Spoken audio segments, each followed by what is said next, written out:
Back on and we can go live again. No reaction 172. You haven't missed it yet. We are back for round 4. We have Enrico Guarneri and Sylvester Mdaly. Enrico running Izzet Tempo, Sylvester Grixis Control.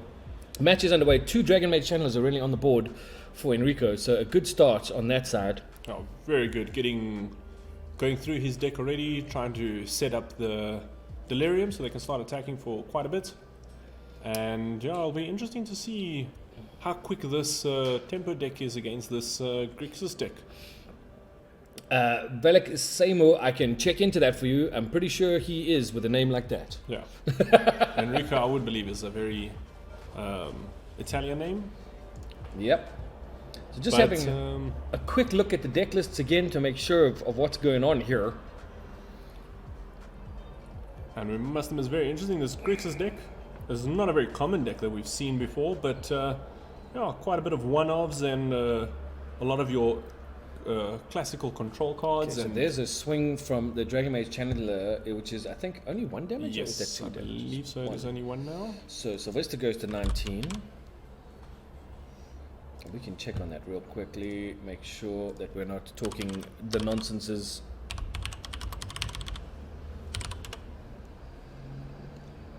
Fine.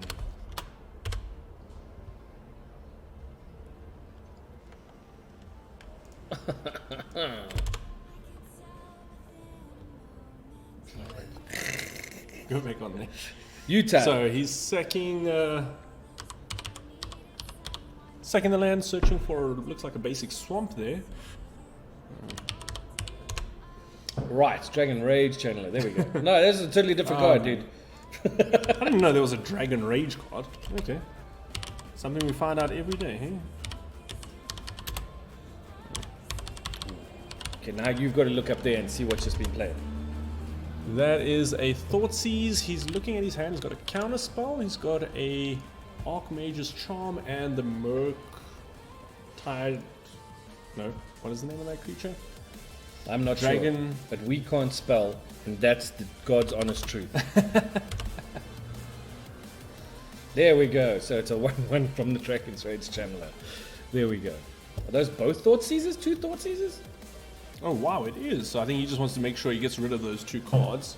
But he's taking a lot of damage there, so that would be a pain. Probably So a that's 4 shot damage? Turn 1. Off of the Thoughtseizes, Enrico deciding whether or not to swing in his turn. Is it Grixis Dress Down? It could be. We're not quite sure what the name of this particular archetype is. So that's 2 damage, another 2 coming in. I think that might even be 3 3s if I'm not mistaken. We'll just need to check what the Dragon Raid, what is the requirement? It's Delirium. We need 4 more different Oh, well, then types. we're definitely in there. So we have an instant, we have a land. What else do we have in there? To the best of our ability, that's all we can see. So it probably is just 1/1 at the moment. They are counting cards. Enrico is counting cards in his graveyard. And he's Okay, scooping. and that's a scoop. Obviously, I mean, Sylvester seeing the writing on the wall. So that's a very typical Izzet Tempo control deck. If it manages to get those channelers online, then it just runs through the opponent's life total. Okay, so now at least we're here for the beginning. We unfortunately missed the beginning of game 1, but we're here for game 2. Some interesting results coming in for our standings at the moment. So Kiran Chetty, finalist on Friday, finalist yesterday, topping the board at the moment with 3-0, although lots of players on 3-0-0. Enrico coming in top 7. He had Delirium, Creatures, Sorcery, Land, and so he had all 4, so it was enough damage to go through. Thanks, Reaction. We couldn't see those at first. Sylvester and Enrico both 7 and 8. Okay. No, I think they're both top 8. Yeah, so everybody, so this is a top 8, well, current top 8. Whoever loses this might find themselves struggling to get back in with the field we've got. 2 losses is not something you want, but it looks like these guys have each drawn 1. That's it. Yeah. So it'll be interesting to see. Obviously, we have a bunch of 3-0s, so it'll be interesting to see what the final top 8 requirements is. But we can imagine 2 losses is quite a difficult thing to be able to qualify. Sure. But considering all these players that we are looking at now will most probably be on 0 losses, probably with draws. So still having a good chance, maybe a loss that they can afford to take. But I assume that neither of them would want to take a loss. Sure. I mean, I would imagine that from our next round, we'll probably be seeing some IDs happening. Players deliberately drawing to make sure that they both get into the top 8 if that's where they want to be. Yeah, definitely. And looking at the 3 O's that we have now, I can imagine there will be quite a bit. Sure. Is that allowed? Yes. Yeah. So Yes, you it is agree allowed. to Yeah. draw? You agree to draw because then, so long as you want it, it's called intentionally draw, so it's an ID, and it's a way of ensuring that you and your opponent aren't disadvantaged in points. You Okay. both gain an advantage, which take you into a position in the top 8. So draw is 1-1. Yeah. Yeah.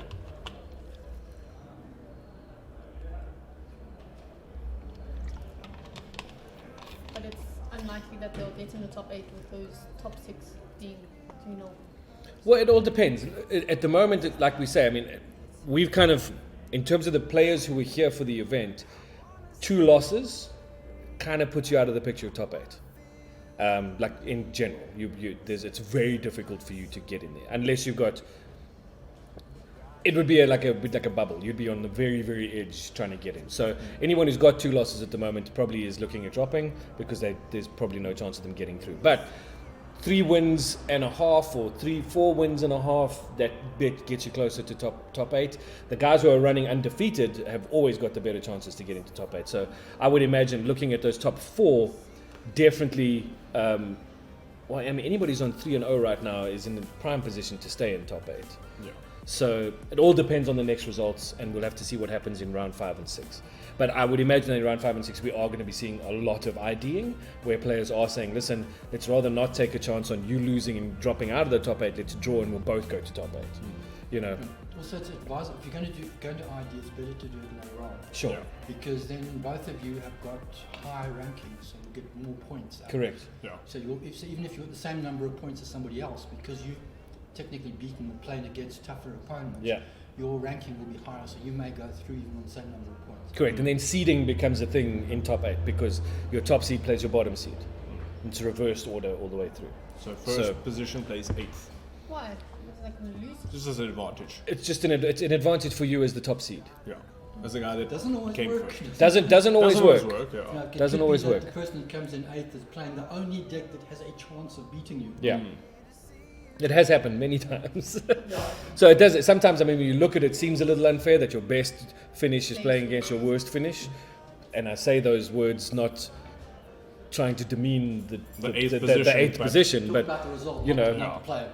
yeah, and top seed gets the play as well. So that's the other side. Thanks, reaction. So the other side of it is that as the top seed, you start on the play. So Yeah. you get the You get to advantage choose. because You you're get to the top seed.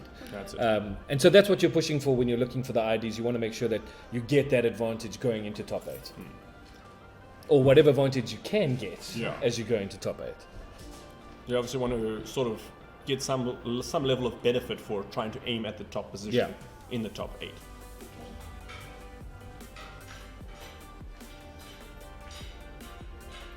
So I believe that's both players drawing their hand. It was a long shuffle. Yeah. Yeah. So then, aren't they currently making number 1 and number 2 versus each other just because they're the ones that are equal? Right now, not. So they're trying not Well, to. they could. You could actually have a matchup now where Kieran and Kieran are playing against each other. It could be possible because normally what happens is you play whichever your seeding is. So if you have 3 wins, you're going to be playing someone else with 3 wins. Yeah. Yeah, so those are So those top 6 guys, they all Are have 3 probably wins. playing each other. So they're playing each other most probably. Yeah. So So we're having like a top 8 round already.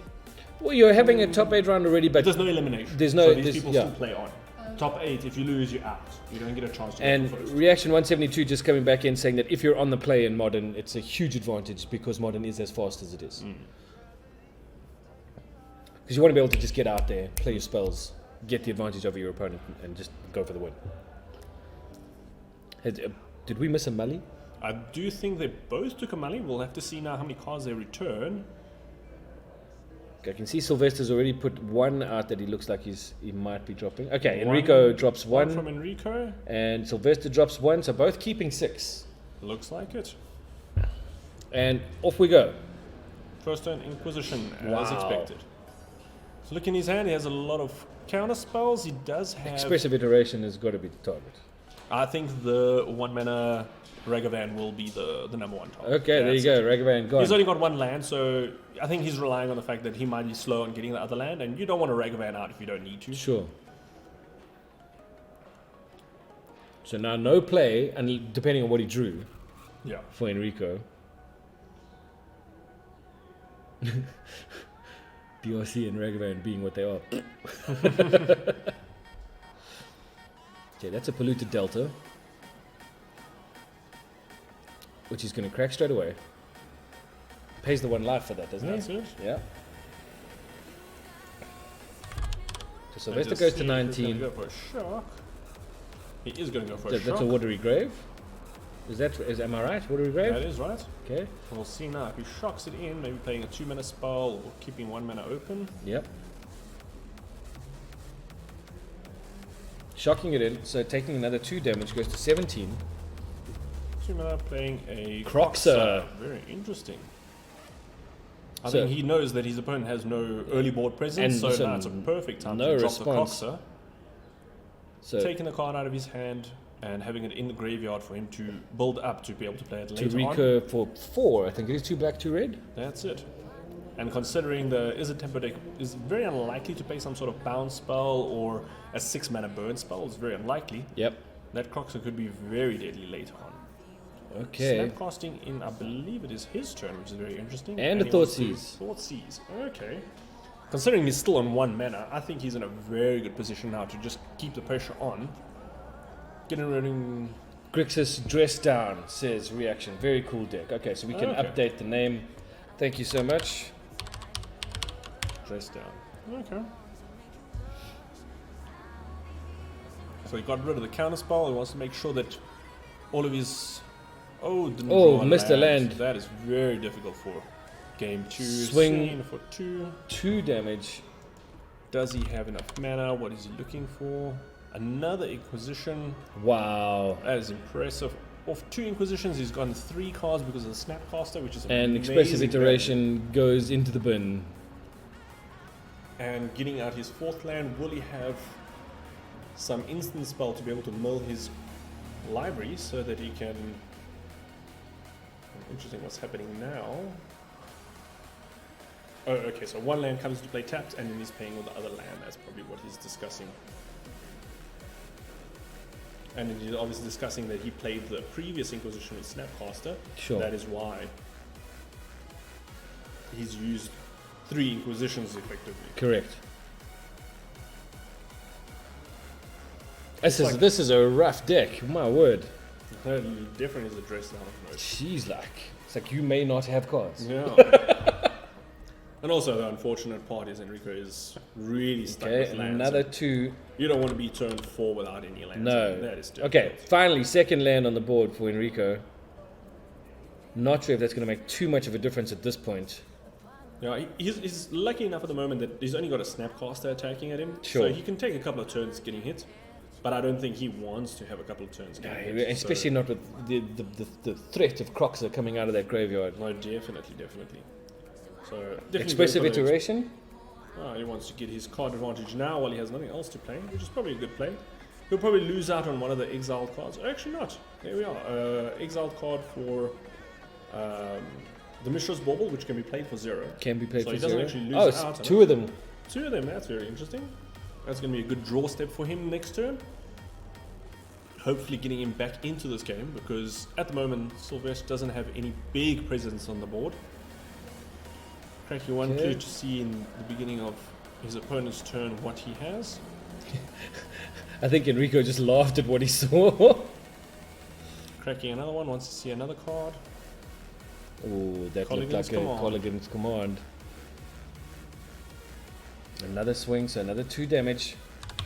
Takes Enrico down to 14. Interesting. Now I wonder if he played both. Oh yeah, he did play both Mishra's Bauble before the draw step and after the draw step, so he had 2 card information. Yeah, Although now that's becoming a less effective because he is shuffling his deck after this land search. totally. So the Colligans will go from the top. That's it. But I think he was... Right now, I don't think the Colligan's Command is that big a deal for Sylvester. No, I also don't think so. I think obviously the biggest advantage, I think, is Enrico getting those 2 extra cards from the Mishra's Baubles. Sure. I think that will be massive for him. What did he? Is that a Blood Crypt? That's it. Okay. Coming in tapped, so not shocking that in. Yeah, so I think he's happy with what the presence of the board is. So he'll get to draw 2 extra cards. That's it. He draws for He his has turn. Murktide next turn, apparently, says there's reaction. That could be very possible. I can't see his graveyard now at the moment, but considering there is quite a bit of cards he did discard. What Let's do we see? 1, here? 2, 3, 4, 5, 6. Is he exiling his whole graveyard? All but 1, maybe. And then I do think he has like 3 or 4 instances there. So that Murktide does become, I believe, a 6/6 or something. Murktide Regent. Murktide Regent is better for +1/+1 counter for each instant sorcery card exiled with it. Whenever an instant sorcery card leaves your graveyard, put a +1/+1 counter on. So how many is it? 1, 2, 3, 4, 5. So what's that? 5, 8, 8, 8. That's 8, impressive. 8. For 2 mana. Fly. Very, very good value. But unfortunately, you didn't draw any lands or anything. Oh, so 4. He's putting a 4 counter on it. 4 counters. Oh, okay. So 7/7. Very nice. 7/7 flyer. And that's it. That's not shabby. Not at all. Oh, and is that a Thoughtseize? Another one? Inquisition. Inquisition of Kozilek. Oh, so that's a 3rd Inquisition. Getting rid of that Blood Moon. Yeah. Got a lot of cards he can't play there, which is actually very interesting. But I think he stabilized the board unless Sylvester can actually get rid of the Murktide. Okay, It doesn't look like Sylvester he can. passing the turn back to Enrico. So I think this is a very good position for Enrico to stabilize the board. Hopefully getting some more Murktides out. What was that? Why is he showing that? Not quite sure. He's gonna go for the swing in the air. 7 damage in the air.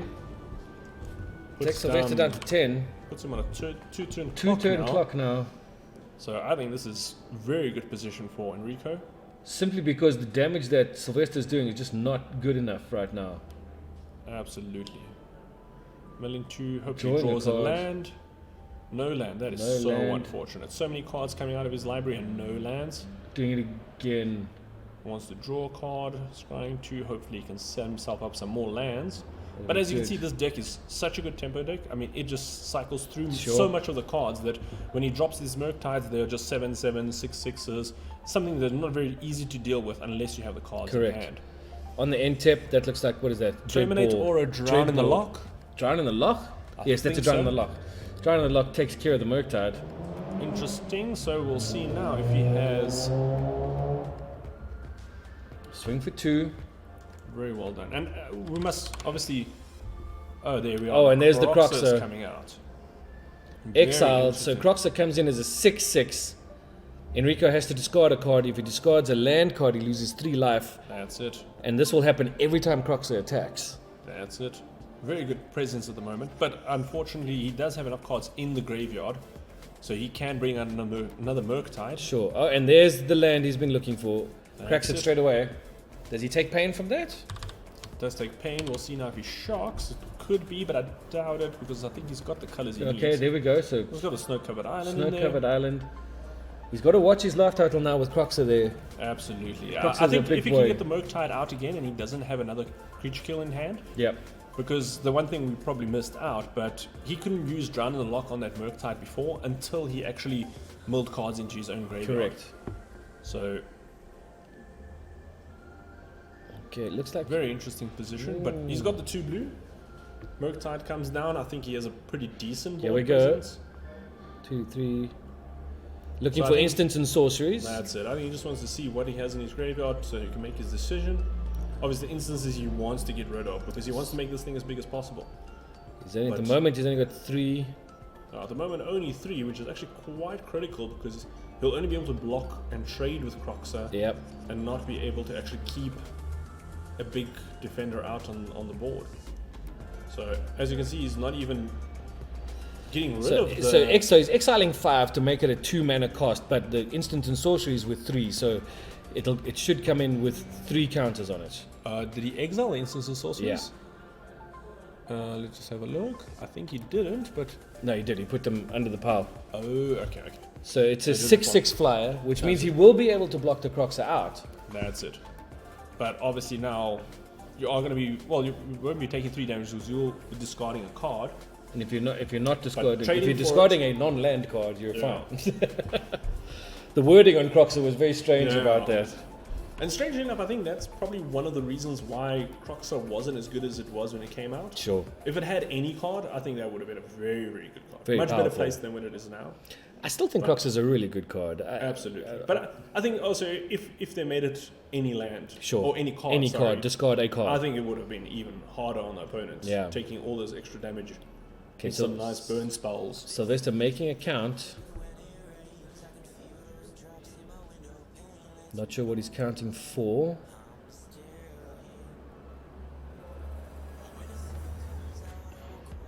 And we'll see now. I wonder what So I'm else waiting he has in his- anticipation. I'm just like, what's happening? I wonder what else he has in his deck at the moment that could sort of turn the tides. It'll be interesting to see. Okay, so there's the deck. So he does have a Jace that he could be looking at. The Olivia also could be an interesting card to come out. Liliana the Veil will also be very interesting. Although as you can see, the deck plays a lot of one-off, so it'll be very interesting if he actually does have one of those in his hand. Okay, so swinging with the Snapcaster Mage and Kozilek. Croxer triggers straight away. Enrico has to discard a card. If it's a land card, he loses 3 life. It's not a land, it's a counter spell. And now we get to declare blockers. So let's see how much confidence he has. Maybe he blocks the Snapcaster and then takes the Takes extra 6. 6 damage from the Croxer, but at least then he can put another Murktide on the field and have another trade. Although, yeah, it'll be interesting to see how he plays it. I think he knows that Sylvester's not have a creature control because he didn't use it now. Where it could be quite Okay, critical. so he's blocking the So he's Snapcaster taking Mage. a more greedier line. He'll taking take the 6. damage, taking him down at least 5. Yeah. And then a second main phase from Sylvester. And you need explosives for 3, I believe. Oh. But I wonder what is he going to use that on, because I think it's 3 converted mana cost, but Yep. the Murktide is a 7 mana cost creature. Correct. So I wonder what he is thinking that could come out. Okay, so we've got it for Enrico's side. We've got to hope that he's going to bring in another Murktide That's it. to create the second blocker. Unless he drew double shocks, double bolts, but I don't think so. So paying 2 for another Definitely Murktide. another Murktide. 1, so that's an 1. instant. And that's it, just 1 So instant. just the 1 instant, so it'll be a 4/4.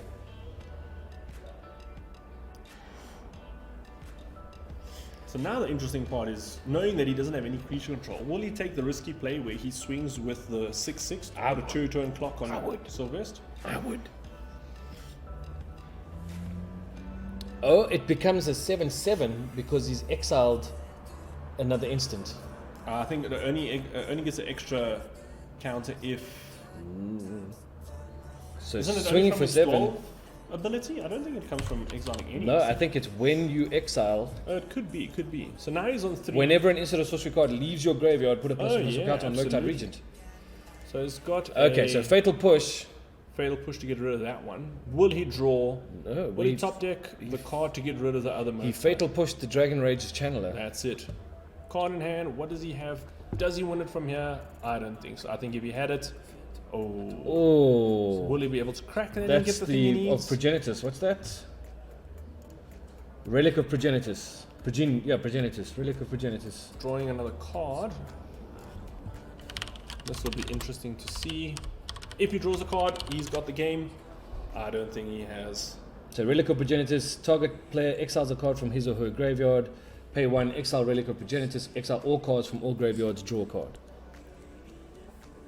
Which didn't, I mean, technically, unless he used that on himself, it really wouldn't have helped because all he was going to do was make those Murktides bigger. If there were any instant and sorceries in. I think he was mostly looking to draw a creature control I now, suppose, yeah. so that he can just swing in for lethal. But now he's swinging in, he's got a blocker.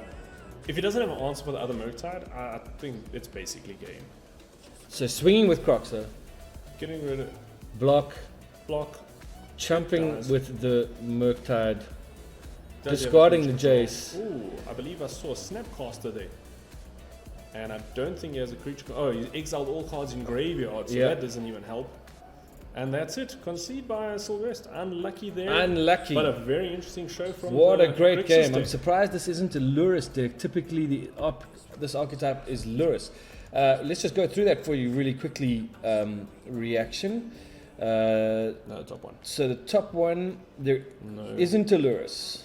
no sideboard Lurus. No sideboard Lurus, no Lurus in the main deck, correct. No, it's also playing an Olivia Voldaren, which is, I believe is a 5 mana 4/4 vampire. Yeah. Very, very powerful if you can just keep pushing forward.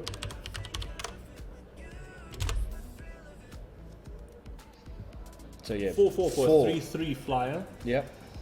and it can gain control of target vampire creatures. So that's and then very good. Deals 1 damage to another target creature. That creature becomes a vampire in addition to its other types. So you could deal the damage to your opponent's creature, And then then you steal it. That's it. That's it. I like this card. I gotta get me one. That was a really cool game. I enjoyed that very much. I think one of the more exciting games we've covered today so interesting far. decks, Yeah, definitely. two very interesting decks going at each other. I thought that was fantastic. Thanks, guys. I'm gonna have a look at table number 2. We'll go have a look at that in 1 second. Just going to mark that up. So obviously overlays are going to be incorrect for when we jump to table 2. Please don't shout at us about people's names, etc., etc., etc. Actually, this was table 2. We're now jumping to table 1. Table 1 is finished. So we'll be back with round 5. Just a little bit. Don't go away. Bye now.